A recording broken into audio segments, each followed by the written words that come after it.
रोज सुबह के सन्नाटे में मंदिर की सीढ़ियों पर एक बूढ़ी औरत बैठी होती थी।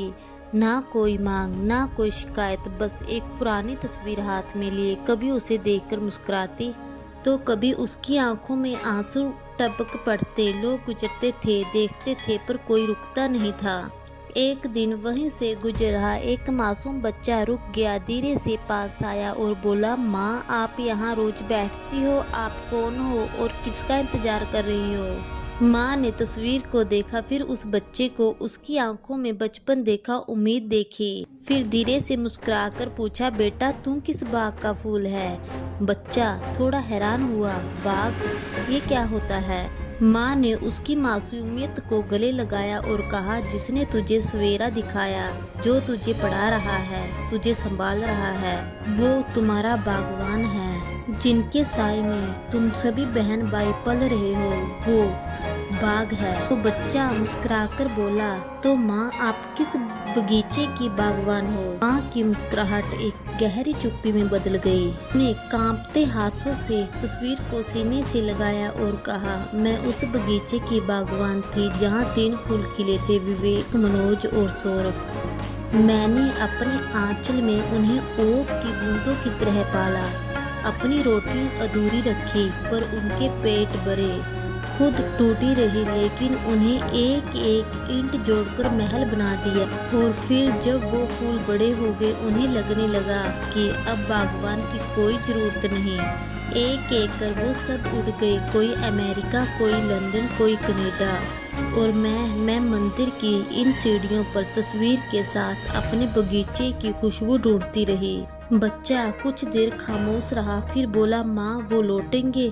माँ ने गहरी सांस ली, जब तक लौटेंगे तब तक बागवान मिट्टी में मिल चुका होगा।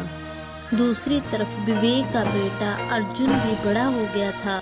वो अपने पापा को अपने ऊपर बोझ समझने लगा था। एक दिन तो उनका झगड़ा इस हद तक बढ़ गया, उसने अपने पापा को कह दिया, तुम हमारी जिंदगी में दखल अंदाजी करना बंद कर दो।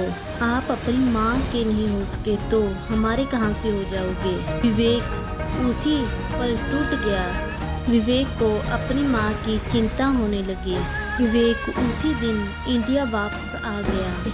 दिमाग में बस अपनी माँ की बातें चल रही थी। उसे याद आया कि उसने अपनी माँ को कहा था, माँ आप अब बोझ बन गई हो, हम संभाल नहीं पाएंगे आपको। जब वो बिना किसी को बताए भारत वापस आया, सिर्फ माँ से मिलने, मंदिर की वही सीढ़ियाँ जहाँ माँ रोज बैठी रहती थी, पर आज वहाँ चुप्पी थी। बस एक फोटो रखी थी माँ के नीचे, एक छोटा सा थैला था जिसमें थी 3 तस्वीरें, विवेक, मनोज और सौरभ की, बचपन की। एक पुराने खत में लिखा था, जब फूल बड़े हो जाएं तो बागवान की जरूरत नहीं रहती, लेकिन जब फूल मुरझाने लगे तब उन्हें याद आता है किस मिट्टी में उन्हें सांस ली थी। अब विवेक उन्हीं सीढ़ियों पर बैठा है जहाँ कभी उसकी माँ बैठती थी। उसके हाथ में वही गठरी है, पर अब माँ नहीं रही। माँ की जगह खाली है और उसकी आंखें भरी हैं।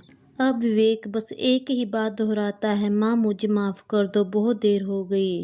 कभी कभी इंसान को वही दर्द मिलता है जो वो दूसरों को देता है, और तब समझाता है माँ सिर्फ बागवान नहीं होती, वो ज़मीन होती है जिसमें एक पीढ़ी की जड़ें होती हैं। हजारों माँओं की हकीकत आज भी जारी है। कहते हैं ना, माँ बाप वो नींव होते हैं जिस पर इंसान अपनी जिंदगी की इमारत खड़ी करता है। लेकिन अफसोस की बात यह है कि आजकल की इमारतें ऊपर तो जा रही हैं, पर अपनी नींव को भूल चुकी हैं। आज का समाज क्या बन गया है, जहां माँ बाप ने बच्चों को चलना सिखाया, वो बच्चे अब इन्हें चलने के लायक नहीं समझते। जिन हाथों ने एक एक रोटी खिलाई, आज उन्हीं के हाथों में समाज की सीढ़ियों पर अकेला छोड़ दिया जाता है। कभी सुना है आपने किसी पेड़ ने अपने बीज को ठुकराया हो, कभी देखा है किसी दरख्त ने अपने ही तने को काटा हो, लेकिन इंसान वो कर रहा है जो उसे इस दुनिया में लाया है, जो उसके लिए भूखा सोया, जो हर दर्द सहकर भी मुस्कुराया। आज वही माँ बाप बुढ़ापे में बच्चों को बोझ लगने लगे। हम मंदिर गुरुद्वारे जाकर नाक रगड़ते हैं, लेकिन माँ बाप को एक पानी का गिलास देने में हमें दिक्कत होती है। भूल जाते हैं बुढ़ापे में जब तुम्हें सहारा चाहिए होगा तब तुम्हारे बच्चे भी तुम्हारा वही हाल करेंगे जो तुमने अपने माँ बाप का किया।